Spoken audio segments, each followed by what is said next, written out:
ഗസയിൽ ഇസ്രായേൽ നടത്തുന്നത് വംശഹത്യയെന്ന് ആവർത്തിച്ച് ഖത്തർ അമീർ. UN പൊതു അസംബ്ലിയിലാണ് ഗസയിലും ലബനാനിലും ഇസ്രായേൽ നടത്തുന്ന ആക്രമണങ്ങളെ അമീർ രൂക്ഷമായി വിമർശിച്ചത്. എല്ലാ മനുഷ്യാവകാശങ്ങളും ലംഘിച്ചുകൊണ്ടുള്ള ആക്രമണമാണ് ഇസ്രായേൽ നടത്തുന്നത്. ഭക്ഷണവും താമസവും മരുന്നും വരെ ആയുധമാക്കി മാറ്റുന്നു. എല്ലാ വർഷവും ഈ വേദിയിൽ നിന്ന് ഫലസ്തീനിലെ മനുഷ്യാവകാശ ലംഘനങ്ങൾക്കെതിരെ സംസാരിക്കേണ്ടി വരുന്നു. എന്നാൽ എക്കാലവും പ്രശ്നം രൂക്ഷമായി തുടരുകയാണെന്നും അമീർ ഷെയ്ഖ് തമീം ബിൻ ഹമദ് അൽദാനി ഓർമ്മിപ്പിച്ചു. ഈ അധിനിവേശം പുതിയ നൂറ്റാണ്ടിലെ അടിമത്തവും അടിച്ചമർത്തലുകളും തുടരുകയാണ്. ഒരു വർഷത്തിലേക്ക് നീളുന്ന ഇസ്രായേലിന്റെ ആക്രമണം തടയുന്നതിൽ അന്താരാഷ്ട്ര സമൂഹവും അന്താരാഷ്ട്ര ഏജൻസിയും തുടർച്ചയായി പരാജയപ്പെടുന്നു.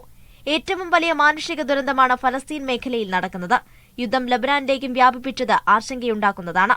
മേഖലയൊന്നാകെ വ്യാപിക്കുന്നത് തടയാൻ ലോകരാജ്യങ്ങളുടെ ശക്തമായ ഇടപെടൽ ആവശ്യമാണെന്നും അമീർ പറഞ്ഞു.